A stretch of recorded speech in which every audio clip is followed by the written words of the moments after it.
also what's the application? What are you actually doing with mobile data collection?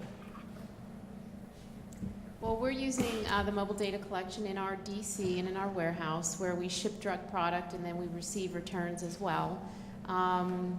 So, you know, the warehouse staff, instead of going into Oracle and doing a pick confirm and a ship confirm transaction, they can actually take a handheld scanner.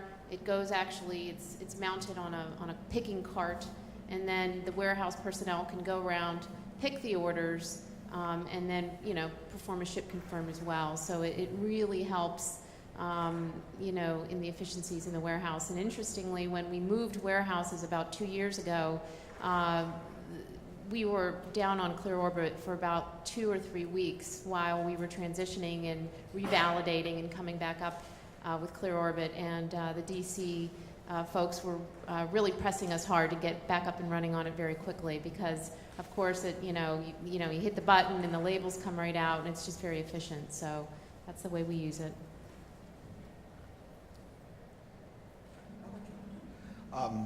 We just could not operate without these solutions being in place. I just can't imagine if we said to the warehouse people, well, you can do your ship confirm at a GUI interface on a desktop unit. It just wouldn't work with the number of transactions we do every day. I think material moves are over 21,000 a day. We just could not survive without having that mobile capability. It just drives huge efficiencies in all aspects of the organization.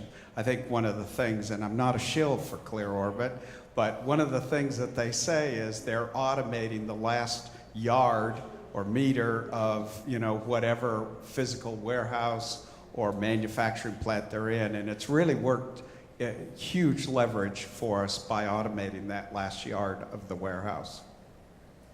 In our organization, we're an OPM shop.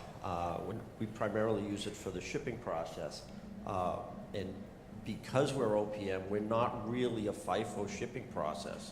So what happens is that the shipper will go out, physically pick up the material, and strictly by scanning the item lot and sublot, they can put it on the truck and complete the entire shipping transaction.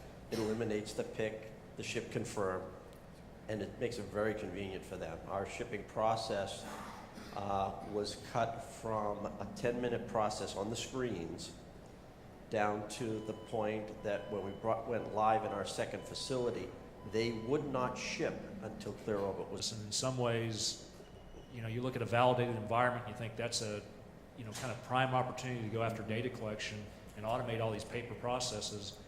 The flip side of that is all those paper processes are validated, and it's very painful to change. So it's sort of a, you know, kind of a double-edged sword, if you will, in the life sciences, you know, FDA-regulated space. They're kind of the industry that probably would see the biggest benefit long term, but it's hard to get over that hump, you know, the validation and that challenging environment. If I could just amplify on that point, I think Priya mentioned that her quality people were very conservative. We should perhaps get together to see whose are more conservative.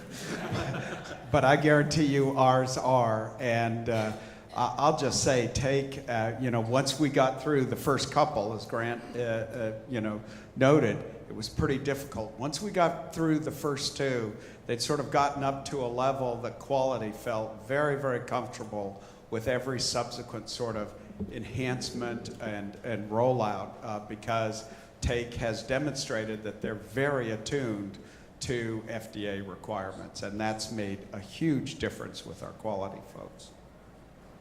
Great. Well, it sounds like mobile applications are very important for all of the panelists here. So if we can bring up the next question, please. And this one, those of you who have not implemented maybe shouldn't respond, but those of you who have, let us know whether you've realized the benefits you expected to, you know, largely, somewhat, or not at all. Let's start the question, please.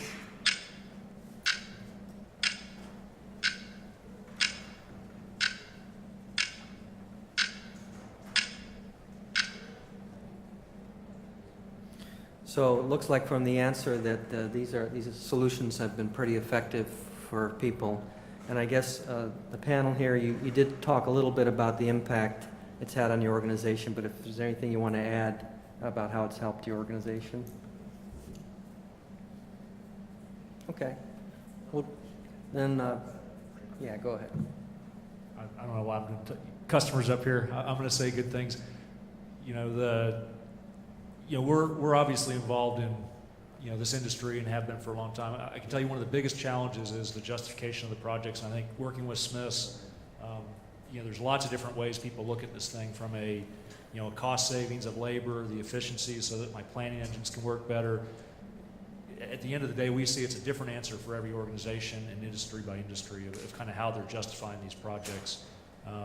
And, you know, that's something that, you know, we can certainly help with, but it's really, you know, I encourage you guys that haven't maybe done it, you know, talk to people like Vaughn and Bill and Christine, if you have some time this afternoon, and they can certainly share the stories of, you know, where this is exciting their organization and maybe where it fell short, because, you know, some places it makes more sense than others.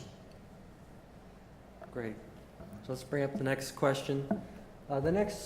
Because many of you are Oracle customers, we thought it would make sense to ask a question or two about Oracle.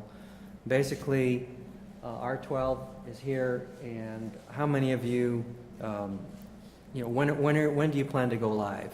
And you can see the choices here based on the various dates. So let's go ahead and start that question.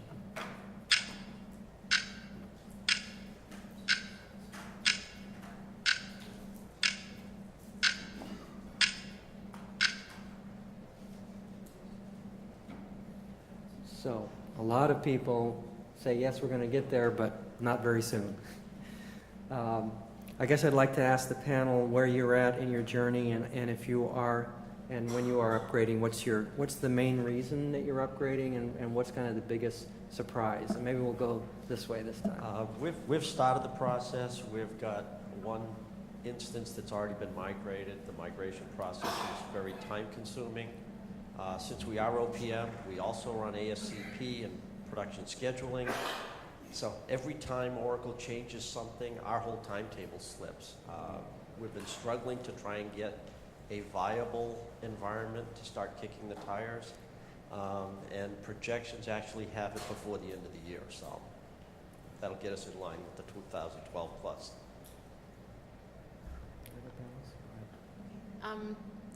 We're planning for 2012 and later. I think the primary driver is we've heard a lot about this inventory convergence, because we're an OPM customer as well. So we always have to, you know, go to the GEMS screen and go into OPM and do some inventory, and then of course jump over to Oracle. So we are looking to see some benefits and efficiencies with the inventory convergence, but just because of the nature of other projects that we have ongoing and the prioritization of moving to R12, it looks like it's going to be 2012 and later for us. Hi. There are probably a couple things that are driving Smiths Medical to be looking at 2012.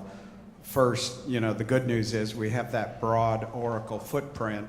How quality reaches into that and in so many validated areas means that we also, in looking at an upgrade, face a formidable validation task. And just for a variety of reasons, we've chosen to look at kicking off our Release 12 upgrade in 2012, when we could really marshal the organization and the quality team for what is likely to be a 12 or 13-month journey, when there isn't an obvious value add because they want to do other projects and do other modules within Oracle that have perhaps a higher business benefit than just doing an upgrade.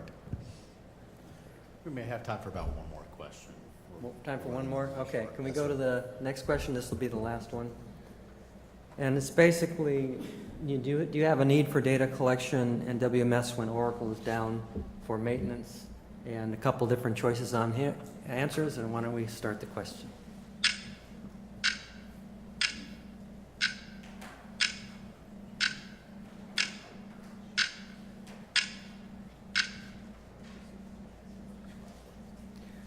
It looks like a lot of people said, yes, it's critical.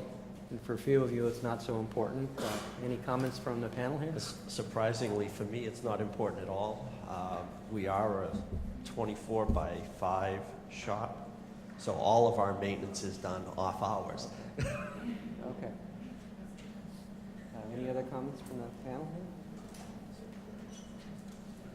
We, our big thing is our labels, I think, what's the inconvenience. So CLM is, tied into label generation, and through the pharmaceutical distribution channels, as you may know, a manufacturer has to have a certain label presentation as it goes to a wholesaler and a pharmacy and so forth down the line. So we have a backup label program that we run out of Oracle, but if there's any issue with the mobile system and Clear Orbit being down, it's a real inconvenience for us from the label perspective.